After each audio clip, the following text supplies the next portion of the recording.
Hello, mic sound check. Sa mapagpalang hapon po sa bawat isa sa atin. Welcome po sa Sunday afternoon service dito sa Jesus Christ Baptist Church. Dito natin mas halatang halata na marami tayo mga kapatiran na wala at yung iba ho nagpaalam din kanina na hindi makakabalik sa second service dahil masama ang pakiramdam or yung anak nila ay sinisinat. So pag-pray natin ang bawat isa, usong-uso ho talaga. Ang sabi ng isang kapatid natin ay uso daw ang ano yun?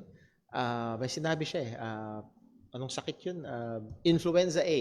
Influenza A.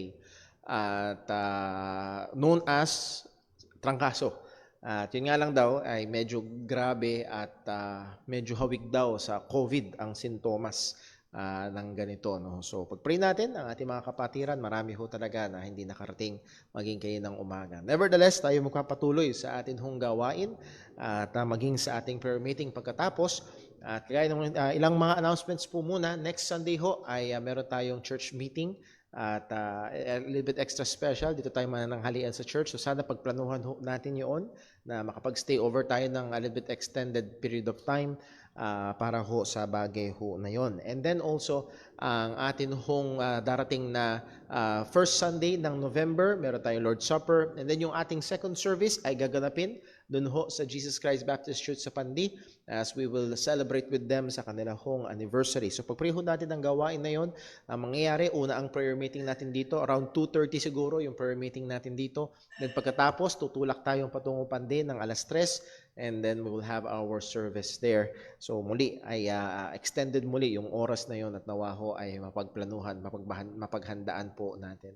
And then will come our youth conference sa November 27. Pag-pray ho natin as we have announced din kanina, kung meron gusto mag-sponsor ng merienda ng mga kabataan, very much welcome po yun. And also ang atin hong mga kapatiran na inaasahan na darating. Hindi man tayo youth o mga kabataan, ay pwede tayong dumating para mag-serve sa kanila, mag-minister sa kanila. So pag-pray ho natin, nawa ay gamitin pagpalain po ng Diyos yan. And also our Christmas service, evangelistic Christmas service, and yung church fellowship natin, Christmas church fellowship, ay ang December 17 po. December 17 po yan. At maganda rin ho na ating mapaghandaan. Yun ang ating mga announcements and reminders. At pag-pray natin ng mga gawain ho natin na ito. Pag-pray natin ng bawat isa. May iba't ibang mga pinagdadaanan, problema, karamdaman. At nawa ho ay patuloy tayong tulungan at ingatan ho ng ating Panginoon. So those are our announcements and reminders. Meron pa ho pala tayong isang, hindi pa naman natin i-implement agad at medyo na-discuss ko na sa ilang mga kapatiran natin and we think it na maganda at makakatulong ho sa ating gawain. Magpapalit lang naman sa mga susunod, i-announce natin yan, magpapalit yung offering and Bible reading. So mangyayari, mauuna ang offering and then yung Bible reading. Pagkatapos ng Bible reading, diretso na ang kasunod na ay ang preaching. At naisip po natin yan sapagkat yes, naki-observe natin sa ibang mga churches, pero lalo na, biblically speaking, kung naalala niyo sa Gospels, nung ang ating Panginoong Jesucristo ay pumunta sa isang synagogue, binuksan ang Book of Isaiah, then binasa niya ang Book of Isaiah, at pagkatapos basahin ang Book of Isaiah, siya ay nagturo. So after the reading of the Word of God is the teaching or the proclamation of the Word of God. So magandang yun ang pagkakasunod kaysa merong nasa pagitan. So subukan ho natin yan sa mga susunod nating gawain. Na-announce lang natin para ma-prepare natin. Minsan kasi pag nasanay tayo sa pagkakasunod-sunod, tapos pag may nabago, parang so maganda lang na handa tayo mentally sa bagay po na yan. That covers our announcements, reminders, at pag-pray ho natin ang bawat isa at tayo magkaroon ng paghahanda sa pagsamba o dadako tayo sa paghahanda sa pagsamba. Isang sandali ng personal at tahimik na pananalangin upang hingin natin ng tulong, ang gabay at pagsiyasat ng Panginoon sa atin upang tayo ay ma-prepare sa pagsamba sa Kanya. Let us pray.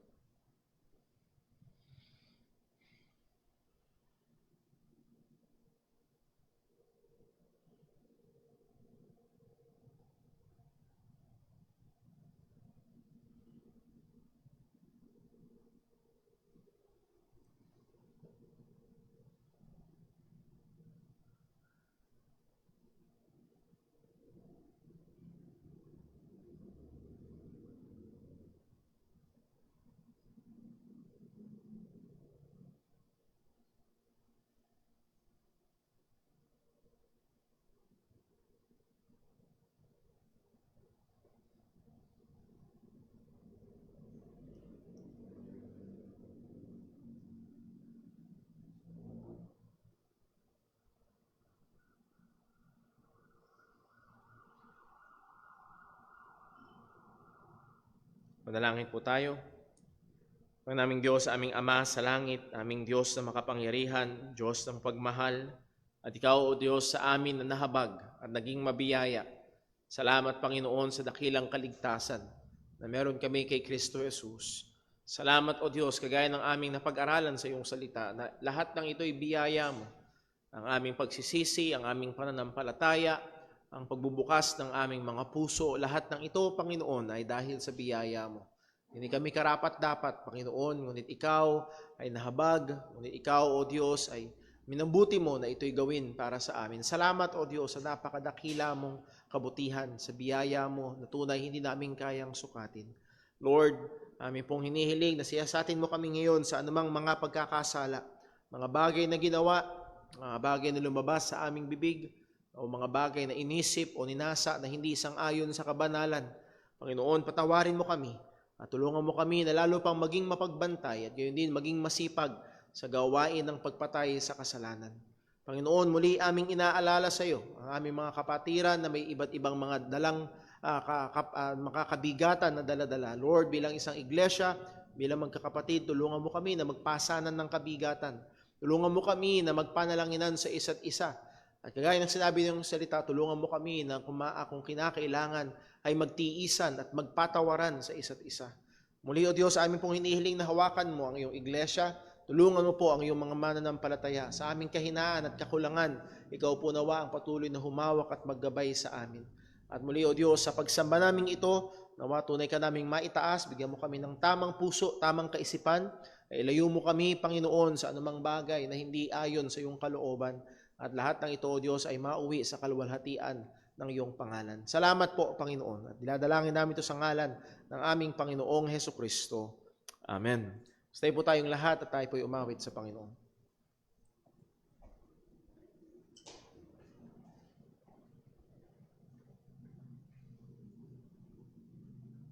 Tayo po'y umawit sa Panginoon. Awitin po natin at Calvary.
Tayo po'y manatiling nakatayo para po sa pagbasa ng salita ng Diyos.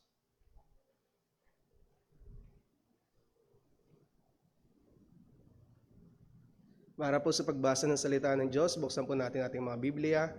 Sa aklat po ng mga awit, chapter 71, verses 12 to 24.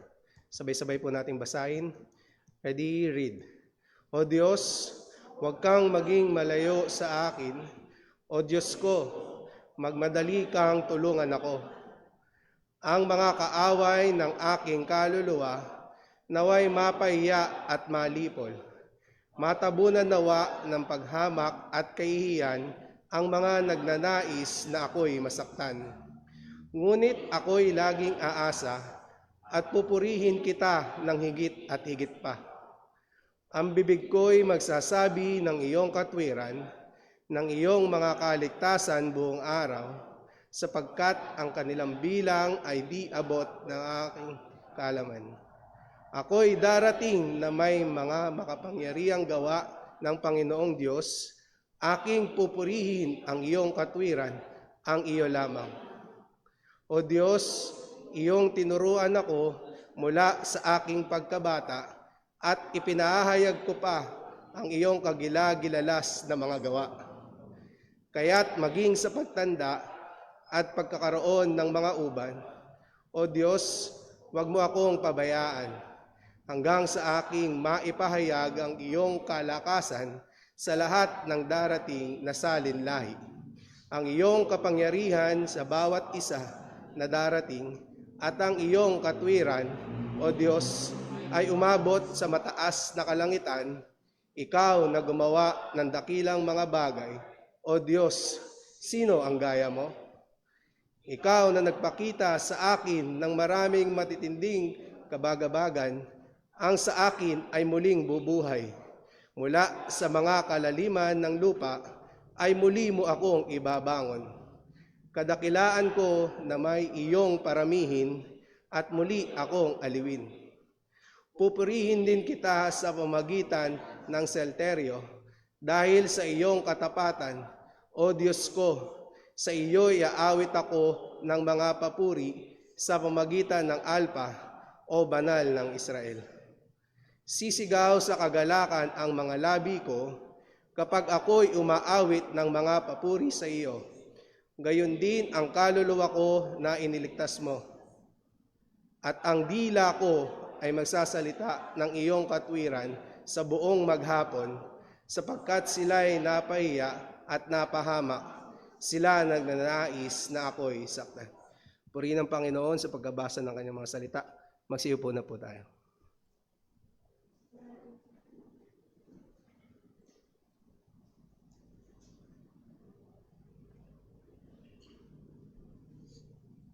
Muli po tayong mawit sa Panginoon. Awitin po natin, There is power in the blood.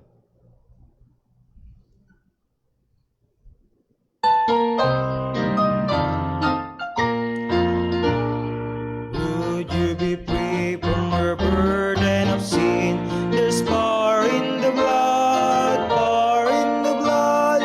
Would you believe a victory to win? There's wonderful power in the blood.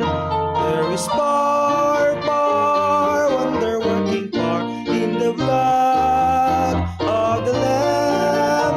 There is power, power, wonder-working power in the precious blood of the Lamb. Would you be free from your passion and pride? There's power in the blood, power in the blood. Come for a cleansing to Calvary's tide. There's wonderful power in the blood. There is power, power, wonder-working power in the blood of the Lamb. There is power.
the precious blood of the Lamb.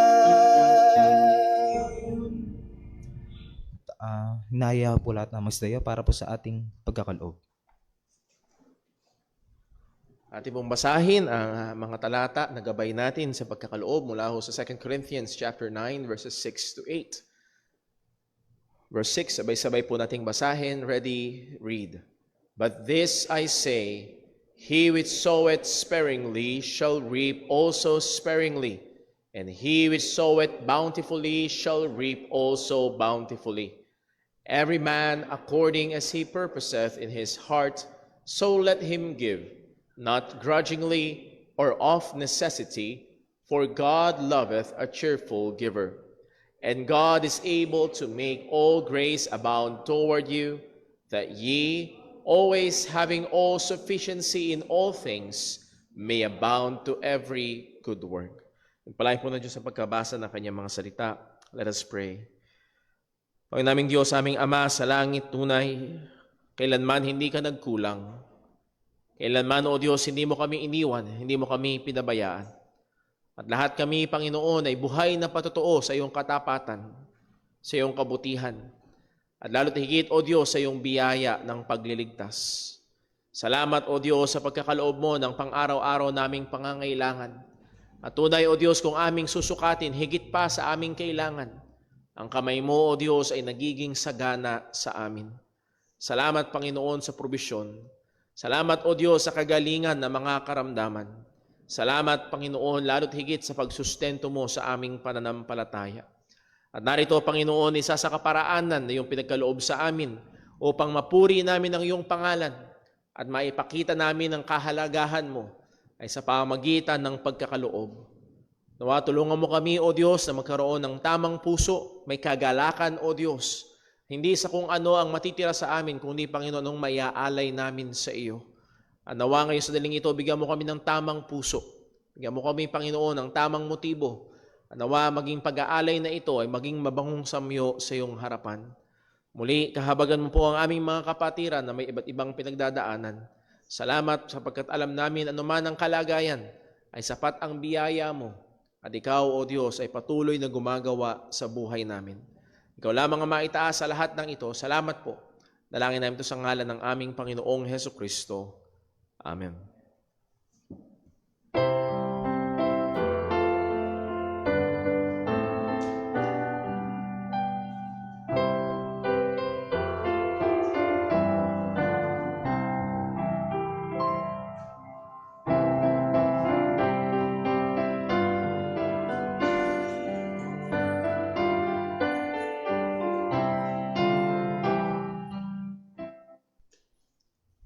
Magsitayo po tayong lahat. Muli po tayo mawit sa Panginoon. Mawitin po natin, I will sing the wondrous story.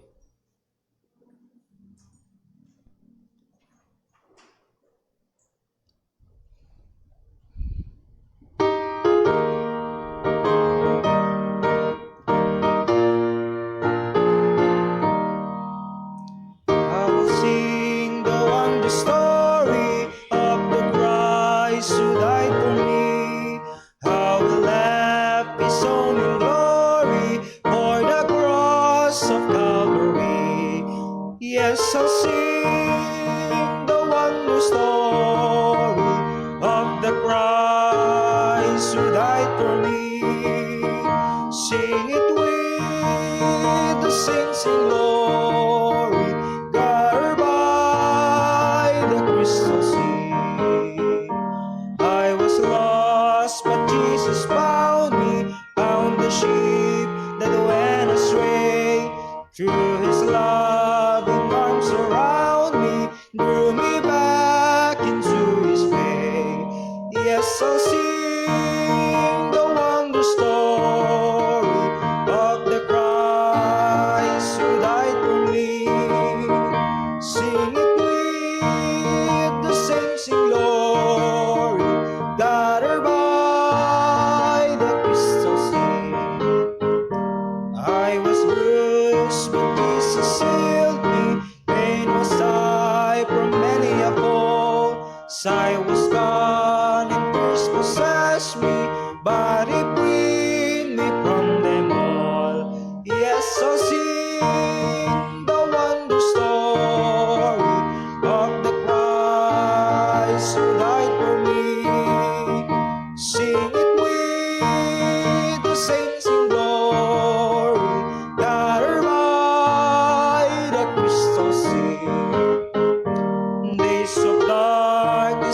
Christ who died for me. Sing it with the saints in glory, gathered by the crystal sea.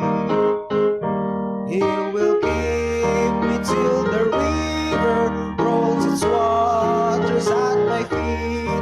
Then he'll bear me safely over where the loved ones I shall meet. The wonder story of the Christ who died for me. Sing it with the saints in glory, gathered by the crystal sea. Magsibo na po lahat.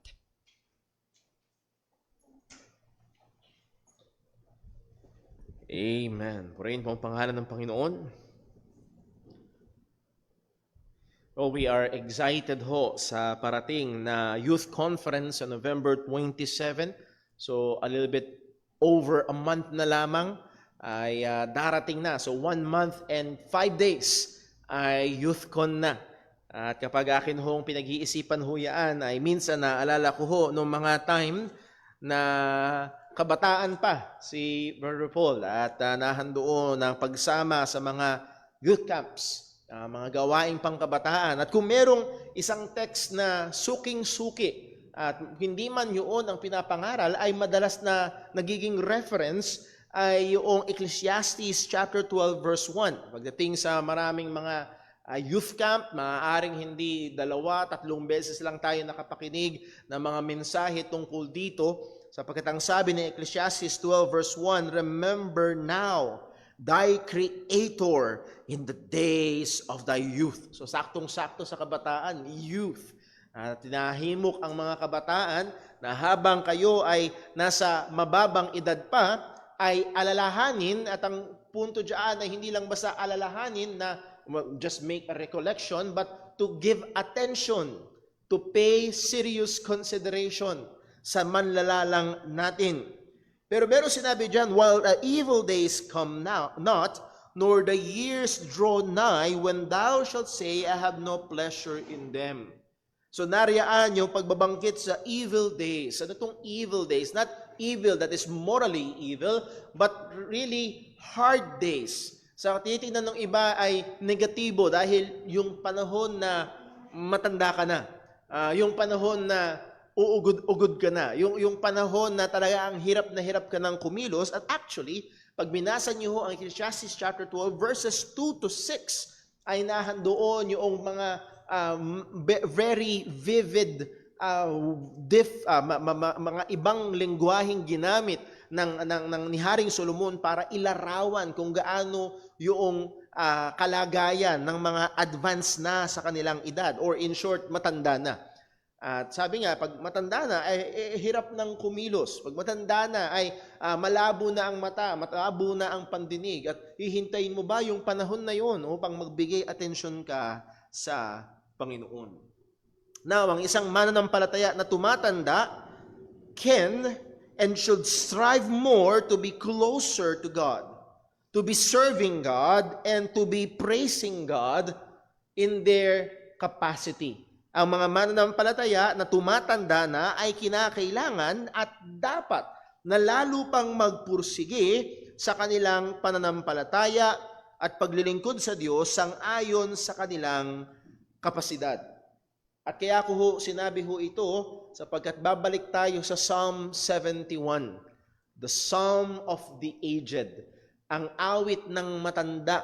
At kung naalala niyo ho, sinimulan natin ito 3 Sundays ago, or no, last month pa, 4 Sundays ago, sinimulan natin pag-aaral sa Psalm 71, and ang title ho nito ay hindi Grow Old with You, but Grow Old with God.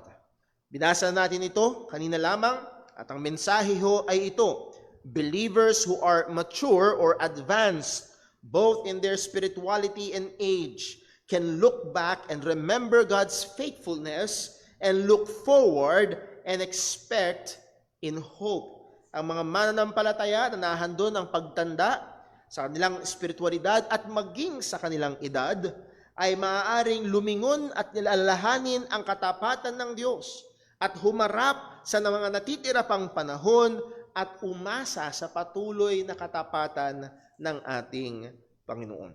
Before ho tayo mag-review at magpatuloy sa pag-aaral sa napakagandang awit ho na ito, tayo ho muna ay manalangin. Panginoon naming Diyos, aming Ama sa langit, aming pinupuri, pinapasalamatan ka, O Diyos, tunay, kamangha-mangha ang iyong biyaya.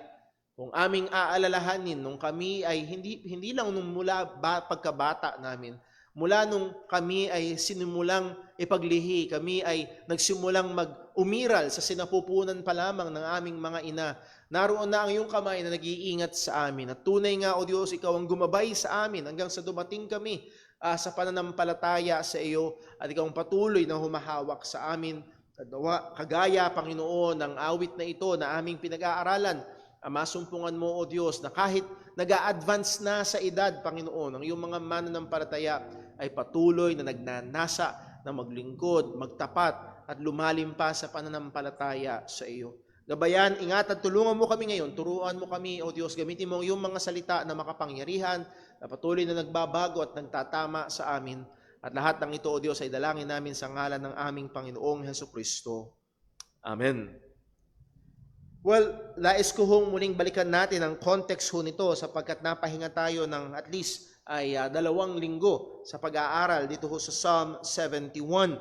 Ito hong Psalm 71 ay walang superscript. So, wala tayong maliwanag na pagsasabi kung sino ang author nito. Though marami ang nag-ascribe nito kay Haring David sapagkat tunog David ang awit ho na ito. May mga awit na sinulat si Haring David, kagaya ng Psalm 31 na kung saan yung first 3 verses, even ng Psalm 71, ay halos magkapareho. Pero hindi lamang sa Psalm 31. If you remember, ang Psalm 71 ay humiram ng iba't ibang mga linya at mga kataga mula sa iba pang mga awit.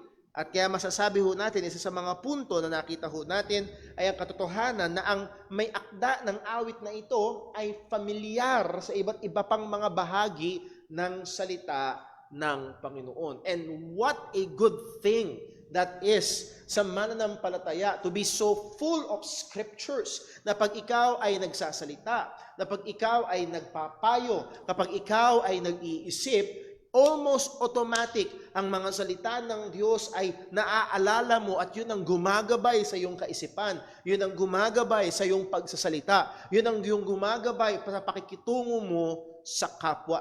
To be saturated with the Word of God. At napakaganda yung halimbawa ng sponge. Kapag yung isang sponge ay tinubog mo sa Coke, kapag piniga mo yung sponge, anong lalabas? Royal?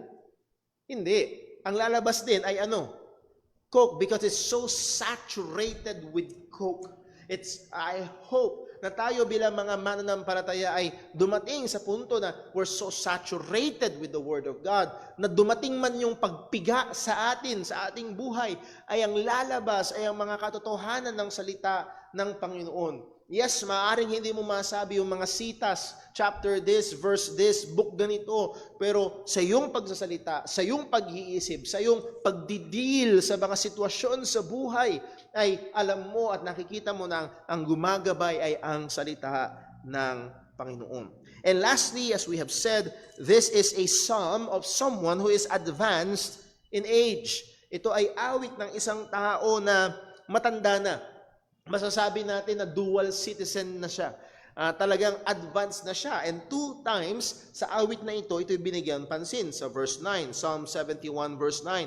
Ang sabi niya, cast me not off in the time of old age. And then sa verse 18, now also when I am old, binigyan pa niya ng paglalarawan, gray-headed, marami ng uban. Mas marami na yung uban kaysa sa itim na buhok. Hindi pa uso ang pagkukulay noon. Wala pa si Revlon.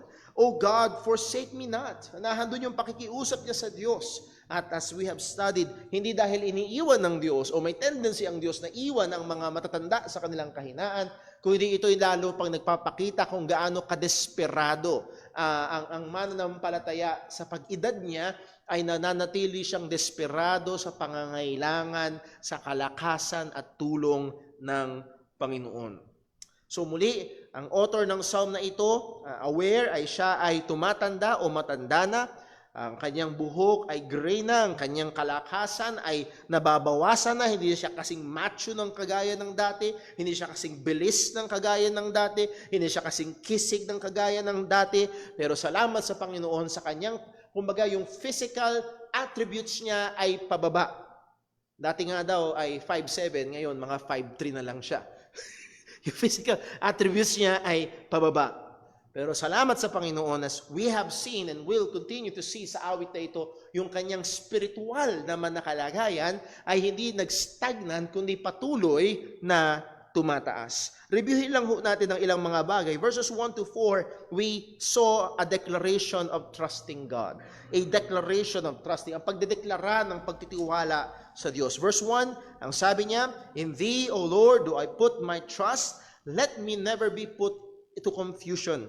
Deliver me in Thy righteousness, and cause me to escape. Incline Thine ear unto me, and save me." So nahandoon ang diretsahang paghahayag, "I put my trust in Thee, O God. In Thee, O Lord, do I put my trust." Huwag mo ako hayaan na masinsay. Huwag mo ako hayaan na mapahiya. Iligtas mo ako sa iyong katuwiran. O Diyos, Lord, Ikaw ay matuwid at nagtatanggol sa matuwid. At yun ang hinihiling ko. Kung ibig sabihin itong katagahan na to sa verse 2, "Deliver me in Thy righteousness." Ang ibig sabihin, if I am not righteous, don't deliver me.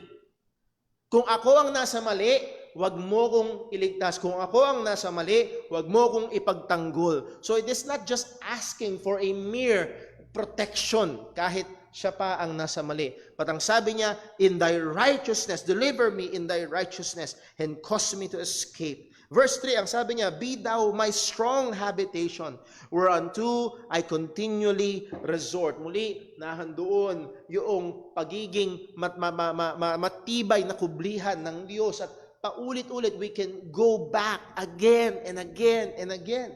At maaaring kung tayo ay mananampalataya na sa ilang panahon, subukan na natin ito. So many times, may problema sa ganito, we go to God. May problema sa ganito, we go to God. And many times sa ating buhay, iba't ibang sitwasyon, iba't ibang problema, we can come back continually. We resort continually sa ating Panginoon. "Thou hast given commandment to save me, for Thou art my rock and my fortress." Verse 4, "Deliver me, O God, O my God, out of the hand of the wicked, out of the hand of the unrighteous and cruel man." So merong partikular na kaaway ang mananampalataya na ito. Hindi pinangalanan kung sino, at dito mapapansin natin ay singular, the hand of the wicked, and then also of the unrighteous and cruel man, singular. Maaari may nagbabanta sa mananampalataya na ito, na ang layunin talaga ay wasakin siya, na ang layunin talaga ay ipatayin siya, ang layunin talaga ay ipahiya siya. At sa harapan ng kaaway na ito, ang deklarasyon ng mananampalataya, "Lord, ako ay nagtitiwala sa iyo." Muli mga kapatid, napakadali na malagay tayo sa sitwasyon, makikita at may expose agad-agaran na kulang ang ating lakas, na hindi natin kaya. May mga bagay na hindi madadaan sa laki ng muscle, dami ng pera, o sino man ang koneksyon mo at kakilala mo sa loob. Madali nating ma-expose ang ating kahinaan, at tayo ay aasa sa Panginoon lamang. So, a declaration of trusting God. Pangalawa, pinag-aralan natin, verses 5 to 14, a recollection of trusting God in our early age. Nahandoon ang pagbabalik tanaw ng mga nakaraan na subukan niya na noon pa na magtiwala sa Diyos. Verse 5, "For Thou art my hope, O Lord, Thou art my trust from my youth." Mula pa nung kabataan siya ay marunong na siya at nagtitiwala na siya sa Panginoon. "By Thee have I been holden up from the womb. Thou art He that took me out of my mother's bowels. My praise shall be continually of Thee." He even went further back. Anong siya'y pinagbubuntis pa lamang ng kanyang ina. Again, makikita natin kung paano ang Diyos ay aktibo na gumagawa, nag-iingat sa kanyang mga tao mula pa sa sinapupunan, mula pa, at again, sasabihin, yun naman nasa tiyan ng ina na yun, hindi pa naman tao yun. Makikita natin dito doon ang commitment ng Diyos na ingatan to uphold that baby in the womb. Verse number 7, I am as a wonder unto many, but thou art my strong refuge. Sa iba, pag nagbasa ho kayo ng mga commentaries, dalawa yung general interpretation nitong I'm a wonder. Yung una, ako ay spectacle. Spectacle, ibig sabihin, pinagmamasdan in a negative way. Para bang napakakawawa naman nito, napakababa naman nito, napaka walang saysay naman nito. Kaya ang sabi niya, but thou art my strong refuge. Maliit man ang tingin nila sa akin, ikaw ang aking kublihan. On the other side, mayroon namang mga commentaries na nagsasabi na yung spectacle dito, I am a wonder, is on the positive side. Kamangha-mangha. Itong taong ito, sa kanyang kabataan, maaaring masasabing very successful. Siya ay maayos, mabuti, magandang tignan, pinahangaan ng marami, but sa kabila ng paghanga ng mga karamihan, ang kanyang deklarasyon pa rin, God is His strong refuge. Hindi yung kanyang magandang track record, hindi yung kanyang mga accomplishments, kung hindi ang Panginoon. Whichever, be it negative or positive, ito pa rin ay nagsasabi na ang tiwala ay nasa Diyos. Verse 8, let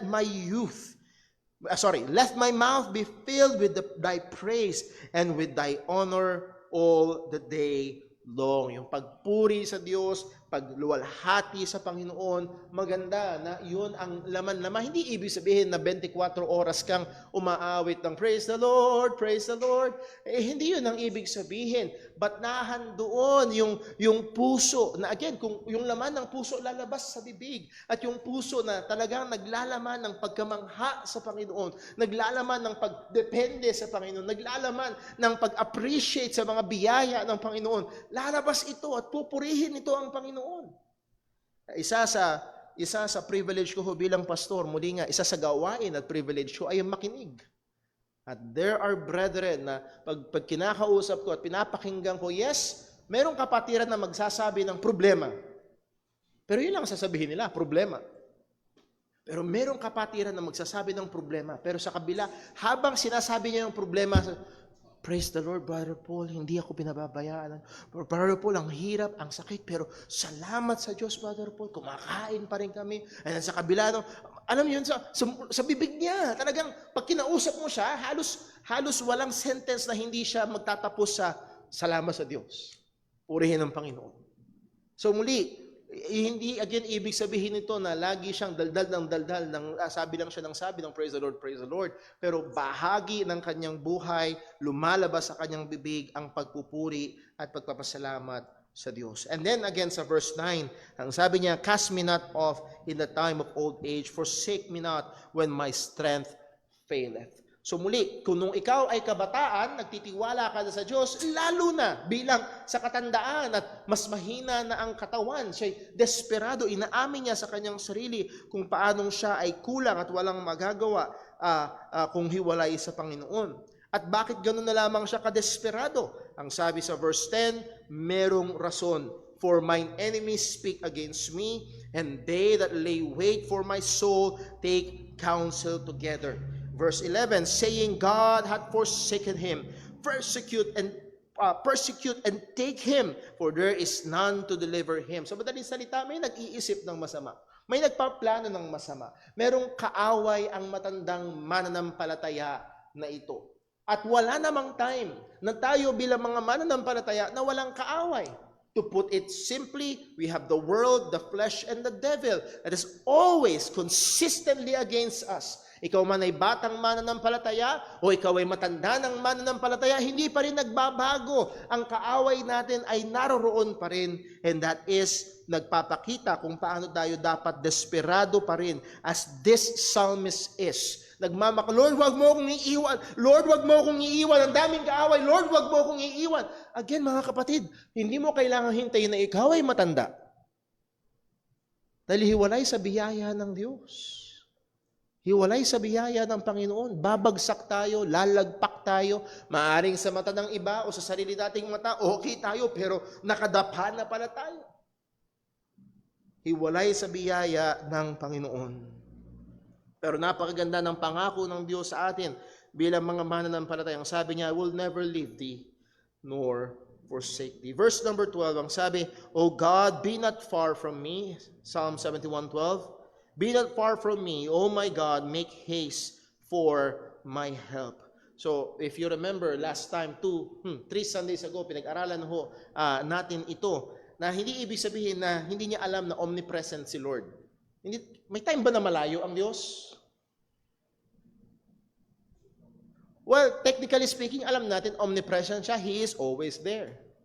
Pero may mga time na pakiramdam natin na malayo ang Diyos.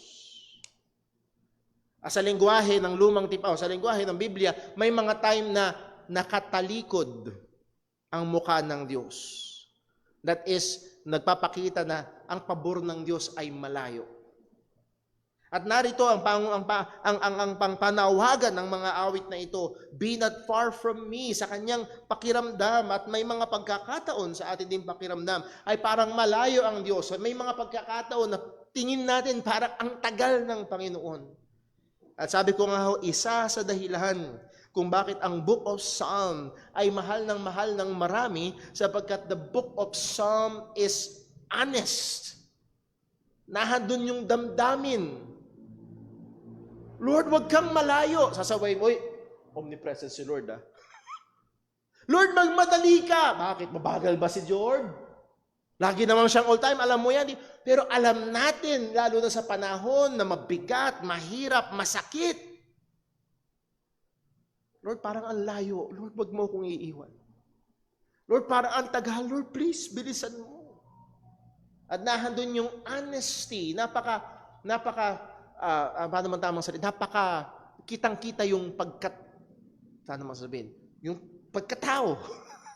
In our experience as believers, Lord, forsake me not. Be not far from me.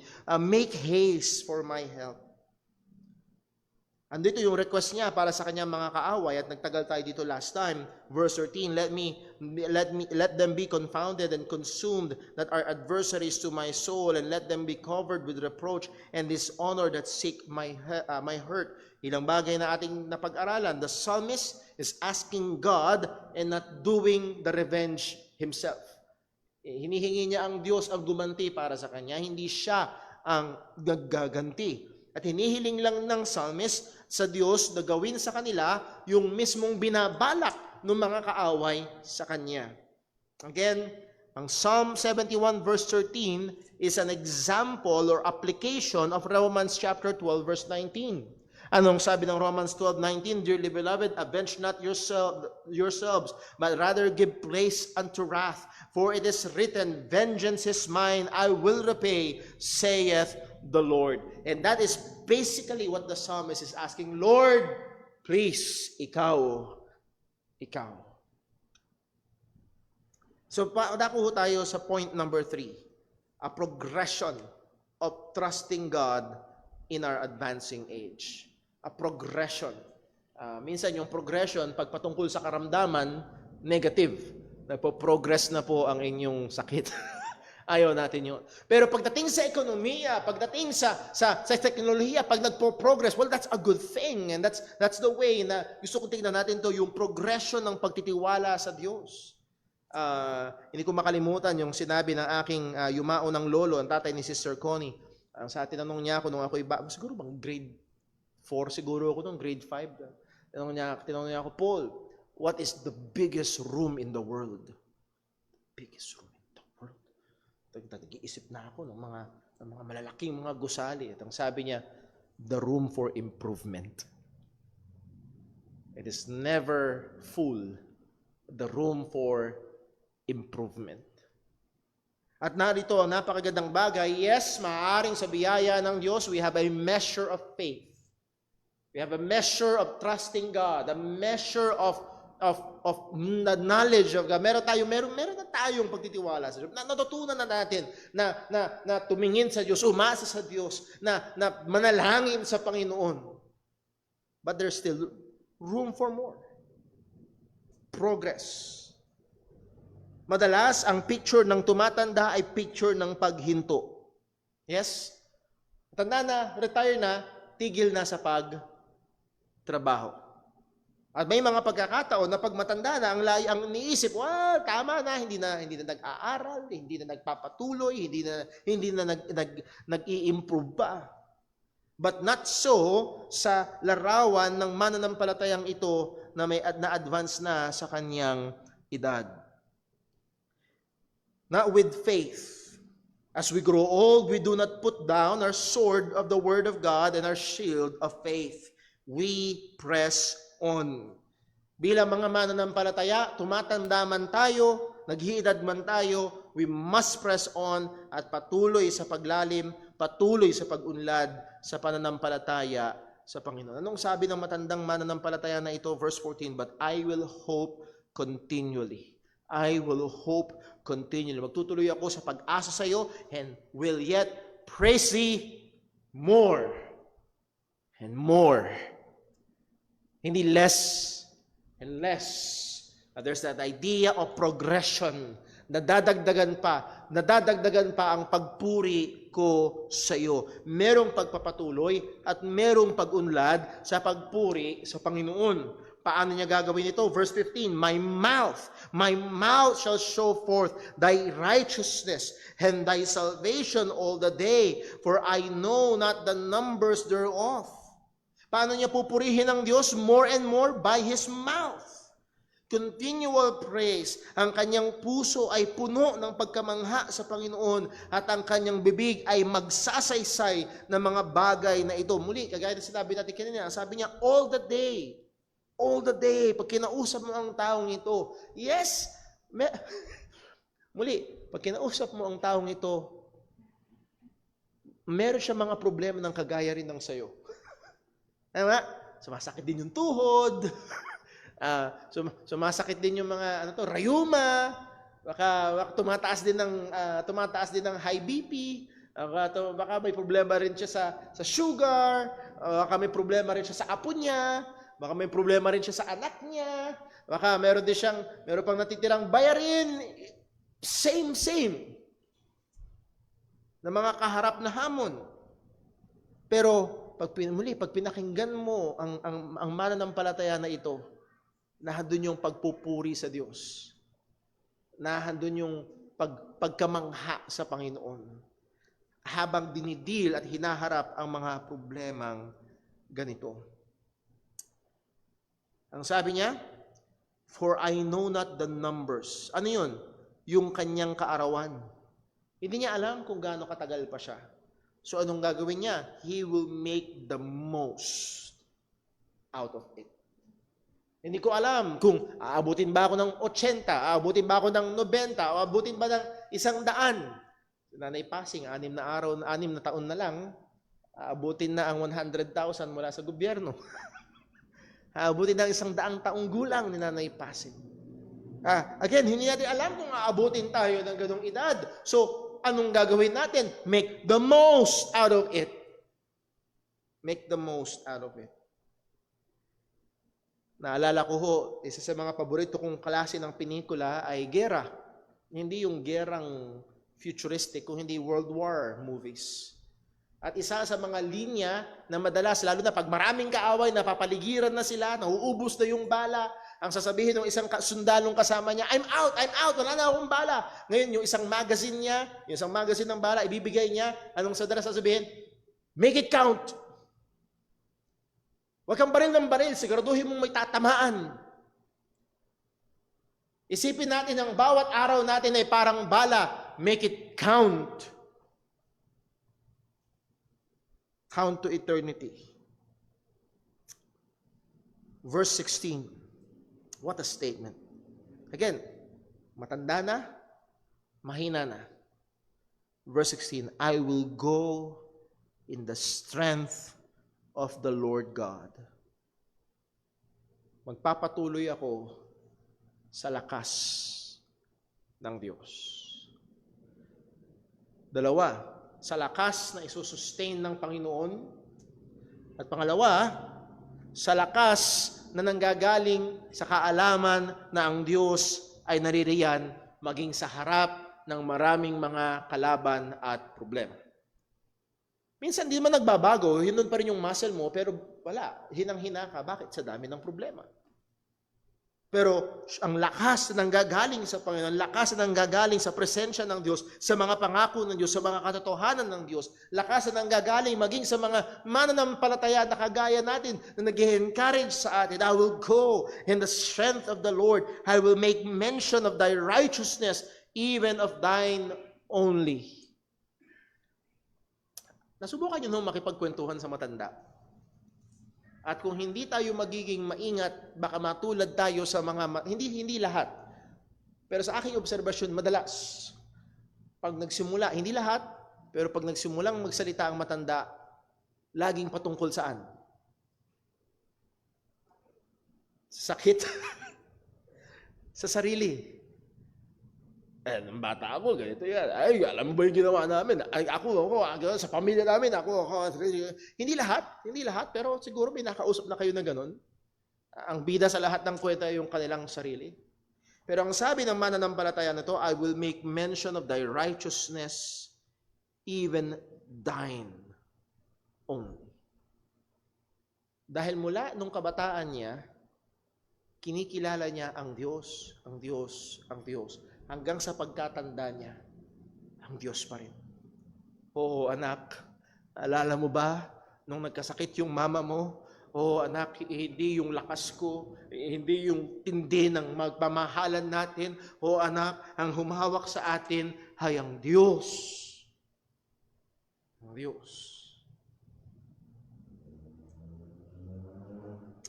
At isang ma-appreciate natin, mula sa verse 1 hanggang verse 16, there's such God-centeredness in this old believer.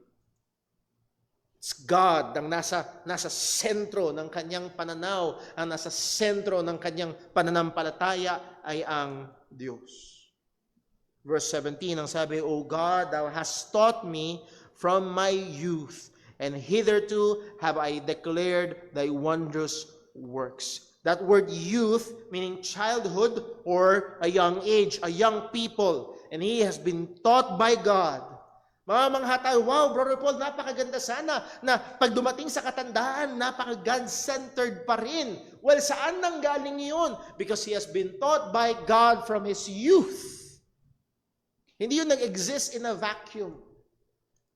So let me encourage. Encourage ko ang mga kabataan. So, sa pinakasimulang nating verse, remember now thy Creator in the days of thy youth. Nawa, dumating ang panahon, habang ikaw ay kabataan pa, ay engage ka na sa pananampalataya, engage ka na sa pagpupuri sa Diyos, engage ka na sa pamumuhay para sa Panginoon. Pagdating ng iyong katandaan, sana ang bukhang bibig mo pa rin ay ang Diyos. Magsuri yung hamunin ng mga katandaan dito sa ating church. Let us pray. Let us pray for our young people. Let us encourage our young people. Let us guide our young people. Na sila ay lalong malapit sa Panginoon. At nawa kahit sa, Brother Paul, kasi hindi naman ako lumaking ganyan. At minsan may mga ganong mananampalataya, hindi kasi ako lumaki ng ganyan, Brother Paul. Okay, totoo yun, pero bigyan din kita ng isa pang katotohanan. Sabi ko minsan sa akin, bigyan pa kita ng isang katotohanan. Sino mang na kay Kristo Jesus ay, bagong nilalang. Yes, meron kang dating experience, dun ka lumaki, pero na kay Kristo Jesus ka na at bagong nilalang. Napakagandang pagmumulan ng lakas para magbago at mag-improve pa. So what a wonderful foundation itong matandang mananampalataya na ito, na mula nung kanyang kabataan, siya'y naturuan na. And muli, magandang paalala ho ito sa amin ng mga magulang na may mga bata pang mga anak, mula nung kabataan ay naturuan na. Yes, hindi pa nauunawaan ni Timmy Pero sa maraming mga gabi, sa aming mga pananalangin, na paulit-ulit sinasabi namin sa Kanya, si Jesus ay namatay para sa Kanyang mga kasalanan. At noon to sa akin, ni Sister Jonah, minsan daw nag-pray si Timmy. Lord Jesus, thank you po sa food, thank you po kay Mommy, thank you po kay Daddy, thank you po kay Timmy and kay Leah, thank you po sa cousins, thank you po kay Jesus, namatay siya para sa aming kasalanan. In Jesus' name, Amen. Now, I'm not saying na ligtas na si Timmy. Pero that's a good foundation. Na hopefully, dumating ang time. Huwag naman mangyari na siya ay magrebelde at lumayo. Sana dumating ang time na maaalala niya, nung maliit ako. Ito yung laging sinasabi. At gamitin ng Diyos yun para buksan ang kanyang puso. So muli, itong bata na ito, o itong matandang mananampalataya na ito, nung kanyang kabataan pa, siya ay naturuan na. Siya ay dinala, inilapit sa Panginoon. Verse 18, now also when I am old and gray-headed. So, yung contrast, nung siya'y kabataan pa, he is taught by the Word of God, he is taught of God, at siya ay naghahayag ng mga gawa ng Panginoon. Verse 17, pagdating sa verse 18, now also, ganyan din naman, when I am old and gray-headed, O God, forsake me not until I have showed thy strength unto this generation and thy power to everyone that is to come. Mga Panginoon, nung ako'y kabataan, naturuan ako at dinideklara ko ang iyong kaluwalhatian, ganun din naman ang gusto ko. Nawa, patuloy ko magawa iyon sa aking katandaan. Kahit gray na, maputi na ang buhok ko, Lord, wag mo akong iiwan. That is, bigyan mo ko ng kalakasan. Dahil sa iyo ito nang gagaling, until I have showed thy strength unto this generation. What a retirement plan. Ito'y usong-usong usapan sa Amerika, yung 401k, retirement plan, para pagretirado na, enjoy. Ang mga Amerikano daw ho ay nagbababag sa trabaho. Mula 20 anyos hanggang 60, hanggang 59 years old, binababag nila yung kanilang sarili sa trabaho para pagdating ng 60, doon lang sila mag-e-enjoy. Ang plano nila ay ganito, tour around the world, bili ng sports car, I'm not saying na mali ang lahat ng yon, pero ang napakagandang example natin dito, ang retirement plan ng matandang mananampalataya. Lord, huwag mo akong iiwan kahit matanda na ako, dahil ang gusto kong gawin na ito until I have showed thy strength unto this generation. Gusto kong ipakita, gusto kong i-display sa henerasyon na ito, sa mga bata na ito. Gusto kong ipakilala sa kanila, ikaw, O Diyos, you and thy power to everyone that is to come. Maging sa mga susunod pa, mga apo sa tuhod, at kung pwede, pati sa apo sa talampakan, maipakilala, maideklara ang Panginoon. Ang pakiusap niya sa Diyos, Lord, do not forsake me, hindi para mas ma-enjoy pa niya ang iba't ibang mga bagay, kundi para maideklara niya ang Diyos. Verse 19, thy righteousness also, not just the power of God, not just the righteousness of God, but not just the power of God, o yung kalakasan ng Diyos, hindi lang yun, kundi yung katwiran ng Panginoon. Thy righteousness also, O God, is very high, who has done great things, O God, who is like unto thee. Again, nahandun yung consistent amazement nitong matanda na itong mananampalataya. Hindi nawawala ang pagkamangha niya sa Diyos. What a wonderful aim. As you grow old, you do not just sit down and do nothing. Hindi yung, pag matanda na, sit down na lang, wala nang gagawin.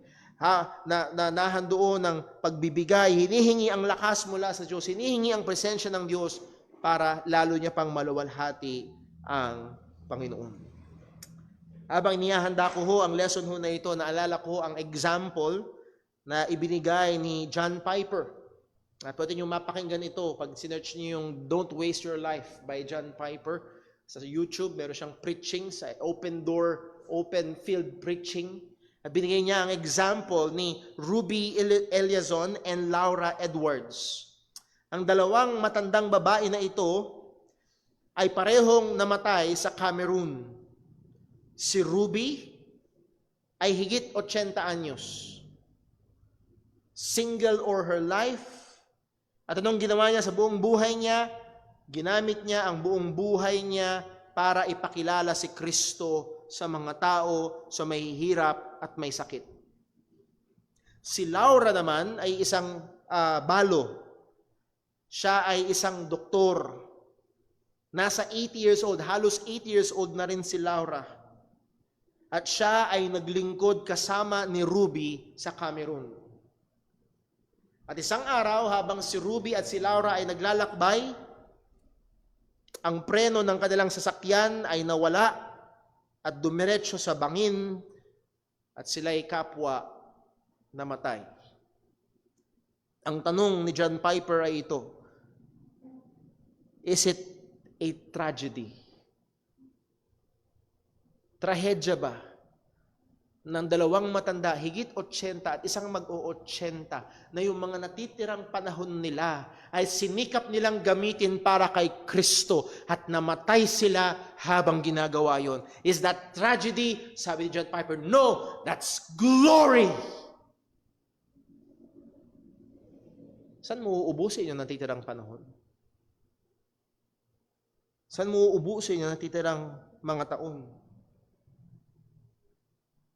At itong dalawang matandang Kristiyano na ito ay modern day example ng ginagawa itong Psalm 71.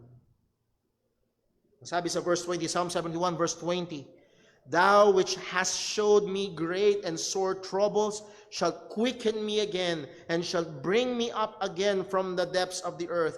Thou shalt increase my greatness and comfort me on every side. God has showed great sore troubles. Ang Diyos ay nagpakita sa kanya ng maraming mga kabagabagan. Muli, hindi puro magagandang bagay lang ang nilalagay ng Diyos sa landas ng buhay ng kanyang mga anak. Naglalagay ang Diyos ng mga malubak, naglalagay ang Diyos ng mga madidilim na sandali sa ating buhay. Ay, hindi dahil siya ay, ang tawag dito, siya ay, anong tawag doon? Yung gustong magparusa? Sadista. Hindi dahil sadista ang Panginoon, kundi dahil mahal tayo ng Panginoon. Dahil sa atin yun ikakabuti.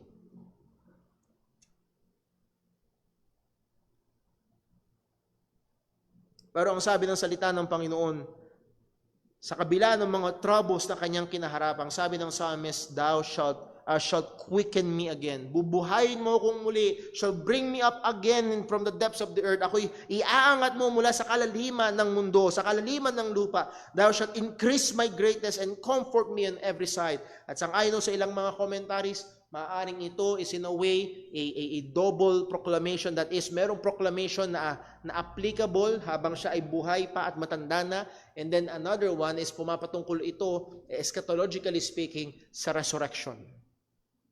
Bubuhayin mo kong muli. Mamatay man ang katawang ito, bubuhayin mo kong muli, hayaahon mo ko mula sa pagkakalibing sa lupa, at sa kalagayan na yun, nahandun ng kaluwalhatian, nahandun ng comfort on every side. Wala nang comfort on every, wala nang sakit.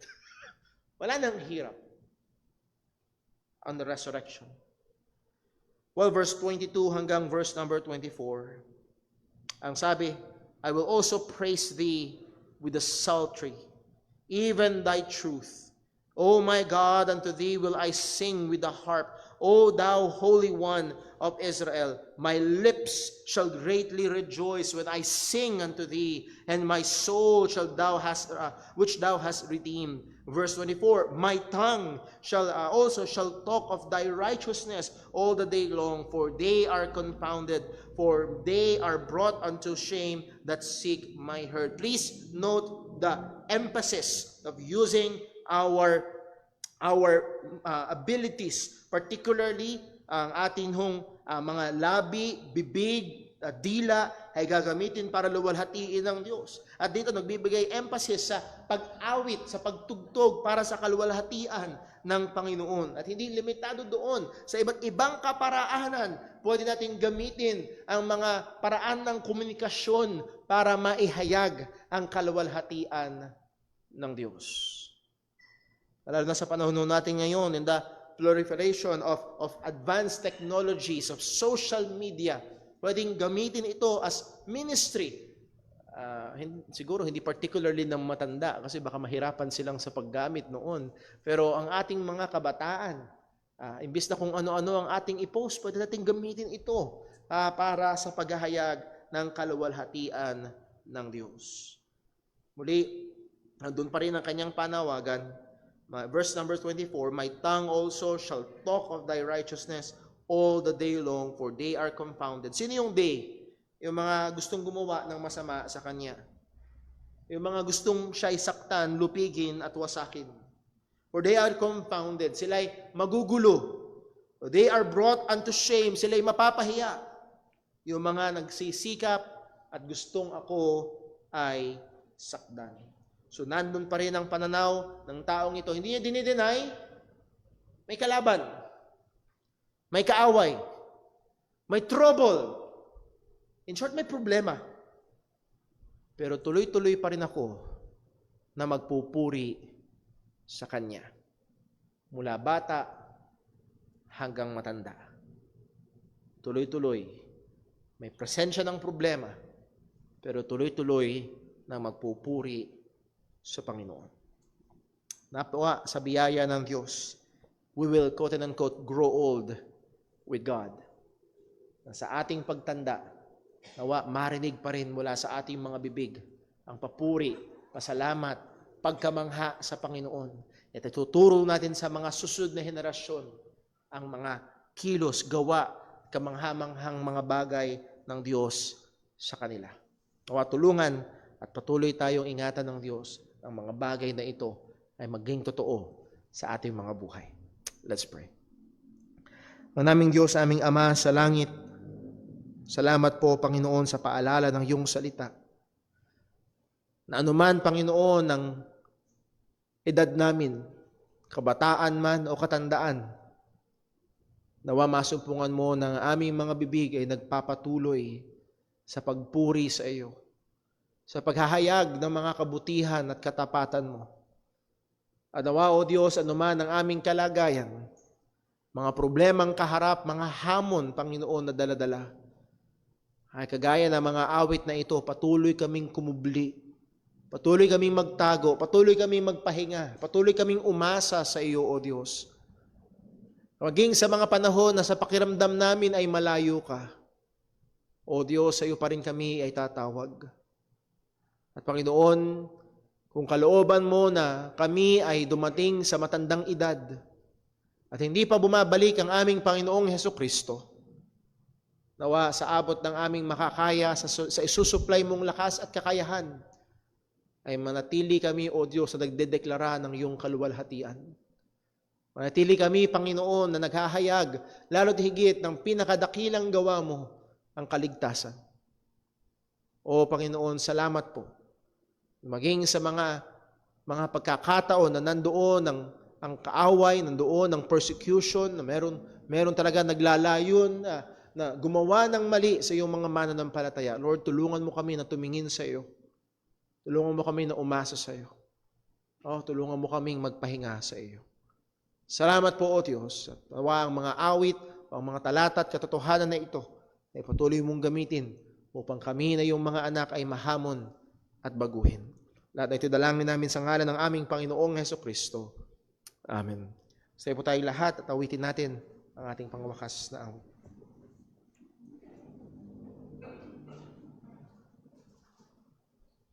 At tayo pa'y mawit sa Panginoon. Nawitin po natin, Amazing Grace.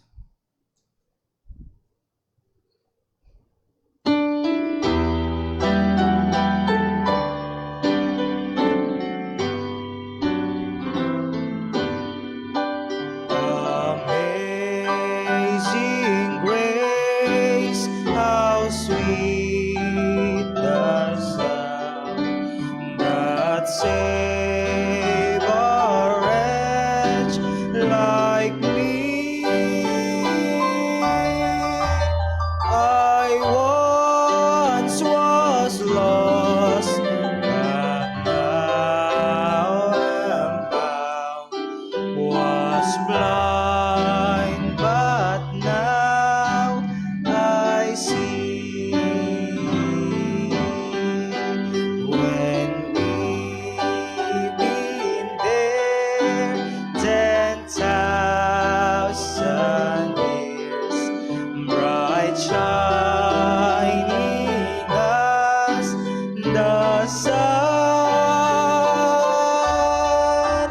with no less days to sing God's praise than when we first begun.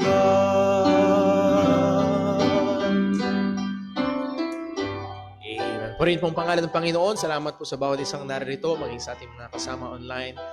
Muli mga kapatid, ako'y nakikiusap sa buong linggo na ito na ating kaharap. Balikan natin ang mga salita ng Diyos na ating napag-aralan at ito'y patuloy na maging hamon, paalala at ilaw sa ating paglakad sa buong linggong ito. Ingatan, tulungan nawa tayo ng Panginoon at patuloy tayong magpanalanginan, magmahalan at magpasanan ng kabigatan ng isa't isa.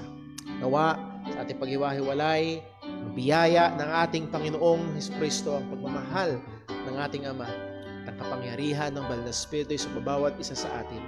Patuloy tayong maging maliwanag na ilaw at maalat na asin, alang-alang sa kapurihan ng Panginoon. God bless po, magandang hapon. Dito natatapos ang atin hong panghapong gawain. 3:30 ho, magsisimula ang ating prayer meeting. God bless po.